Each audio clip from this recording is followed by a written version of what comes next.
በጣም ጎበዝ ሆነ ሳለ ነገር ግን ሰዎች ፊት ፈርተህ ቀርበህ ለመናገር በመፍራት ብቻ ስንት እድሎች አመልጠውሃል።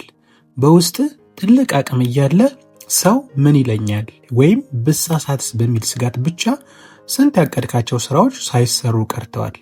እንኳን ወደ ሊዮ ቼንጅ በሰላም መጣችሁ። እኔ ሊዮ ነኝ። ዛሬ የምንነጋገረው ስለ አንድ ትልቅ የህይወት ቁልፍ ነው። እሱም በራስ መተማመን ሰልፍ ኮንፊደንስ ነው። ብዙዎቻችን በራስ መተማመን ማለት ተወልዶ የሚመጣ ይመስለናል፣ ግን እውነታው እንደዛ አይደለም። በራስ መተማመን ልክ እንደ ጡንቻ በስልጠና የሚገነባ ነገር ነው። በዛሬው ቪዲዮ በራስ መተማመኑ ወድቆ የነበረ አንድ ወጣት እንዴት ህይወቱን እንደቀየረ በሚያሳይ እውነተኛ ታሪክ እንጀምራለን። በመቀጠልም አንተም ዛሬውኑ ልትተገብራቸው የምትችላቸውን 5 ነገሮች እነግርሃለሁ። እስከ መጨረሻው ተከታተሉት፣ ትጠቀሙበታላችሁ። አንድ ካሌብ የሚባል ወጣት ነበር። ካሌብ በስራው በጣም ጎበዝ ኢንጂነር ነው። ነገር ግን አንድ ትልቅ ችግር ነበረበት። በስራ ስብሰባ ላይ ትክክለኛ ሐሳብ ቢኖረውም እንኳን ሐሳቤ ባይረባስ ባይጠቅምስ በሚል ፍርሃት ዝም ይላል። በዛ ምክንያት ብዙ ጊዜ የእሱ ሐሳቦች በሌሎች ሰዎች እየቀረቡ ሌላው ሰው ሲመሰገን፣ እሱ ግን በጥላ ስር ይኖር ነበር። አንድ ቀን ካሌብ ለትልቅ እድገት የሚሆን ፈተና ቀረበለት። ፈተናው ደግሞ ለድርጅቱ ባለቤቶች አንድ ፕሮጀክት ማቅረብ ኦር ፕሬዘንቴሽን ነበር። ካሌብ በጣም ፈራ። እወድቃለሁ፣ ይስቁብኛል ብሎ ማሰብ ጀመረ። ፕሬዘንቴሽኑንም ሊሰርዘው ወሰነ። ነገር ግን አንድ አዛውንት አጎቱ አንድ ምክር መከሩት። እንዲህ አሉት፣ ካሌብ በራስ መተማመን ማለት ፍርሃት አለመኖር ማለት አይደለም። ፍርሃት እያለህም ቢሆን ማድረግ ያለብህን ነገር ማድረግ ማለት ነው። ካሌብ በዛች ሌሊት ወሰነ። መስታወት ፊት ቆሞ ተለማመደ። ድምፁ እየተንቀጠቀጠም ቢሆን ስብሰባው ላይ ቀረበ። መጀመሪያ ላይ አላበው፣ ተንተባተበ። ነገር ግን ቀስ በቀስ ድምፁ እየጎላ መጣ። ንግግሩን ሲጨርስ ሁሉም ሰው ተነስተው አጨበጨቡለት። ያኔ ካሌብ አንድ ነገር ተረዳ።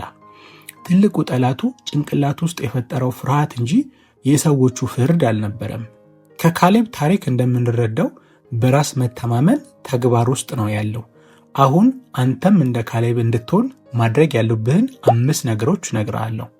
አንደኛ፣ ራስን የመውቀስ ልምድን ማቆም። ብዙ ጊዜ እኔ ደካማ ነኝ፣ አይሳካልኝም እያልን ራሳችንን እንሰድባለን። ከዛሬ ጀምሮ ለራስህ የምትናገረውን ቃል ቀይር። ራስህን ልክ እንደምትወደው ጓደኛ አድርገህ አነጋግረው፣ እንደምትችልም ሁሌ ንገረው። ሁለተኛ፣ የሰውነት ቋንቋህን አስተካከል። ስትቆም ቀጥ ብለህ ቁም። ስትሄድ ትከሻህን ዘርጋ። ሰዎችን አይናቸውን እያየ አነጋግር። አእምሮ ሰውነትን እንደሚመራው ሁሉ ሰውነትህም አእምሮህን እኔ ጠንካራ ነኝ የሚል መልእክት ያስተላልፍለት። ሶስተኛ፣ ትናንሽ ድሎችን መመዝገብ። ትልቅ ቦታ ለመድረስ የግድ ትልቅ ስኬት አትጠብቅ። ዛሬ ያቀድከውን ስራ ከሰራክ፣ ጠዋት በሰዓትህ ከተነሳ እነዚህን እንደ ትልቅ ድል ቁጠራቸው። ይሄ እኔ እችላለሁ የሚል ስሜት በውስጥ ይፈጥራል። አራተኛ፣ ለራስህ የገባኸውን ቃል ጠብቅ። በራስ መተማመን የሚጠፋው ለራሳችን የምንሰጠውን ቃል ስናጥፍ ነው። ዛሬ ጂም እሄዳለሁ ብለክ ካልኬድክ አእምሮ በአንተ ላይ ያለውን እምነት ይቀንሳል። ሁሌም ቢሆን ለራስህ የገባኸውን ቃል በመፈጸም በራስህ ላይ ያለህን አመኔታ መጨመር ይኖርብሃል። አምስተኛ፣ ፍርሃትን ፊት ለፊት ተጋፈጠው። የምትፈራውን ነገር ደጋግመህ አድርገው። ሰዎችን ማናገር የምትፈራ ከሆነ ዛሬ አንድ የማታውቀውን ሰው ሰላም በል። ህዝብ ፊት መናገር የምትፈራ ከሆነ በትንሽ ስብሰባ ውስጥ ሐሳብህን ስጥ። ፍርሃትህ የሚሞተው ስትጋፈጠው ብቻ ነው። ወዳጄ፣ በራስ መተማመን ማለት ፍጹም መሆን ማለት አይደለም። በራስ መተማመን ማለት እየተሳሳትክም ቢሆን ለመሞከር ድፍረት ማግኘት ማለት ነው። ካሌብ ያንን ቀን ባይሞክረው ኖሮ ዛሬም በሰው ጥላ ስር ይኖር ነበር። አንተስ እስከ መቼ በፈሪነት ትኖራለህ? አሁን ከዚህ ቪዲዮ በታች በኮሜንት መስጫው ላይ እኔ በራሴ ተማመናለሁ ብለህ ጻፍ። ይህ ለራስ የምትሰጠው የመጀመሪያ ማረጋገጫ ነው። በዚህ ሳምንት ውስጥ የምትፈራውን አንድ ነገር መርጠህ አድርግና ውጤቱን በሚቀጥለው ቪዲዮ ላይ አሳውቀኝ። ይህ ቪዲዮ ለውጥ ያመጣል ብላችሁ ካሰባችሁ ለጓደኞቻችሁ ሼር አድርጉት።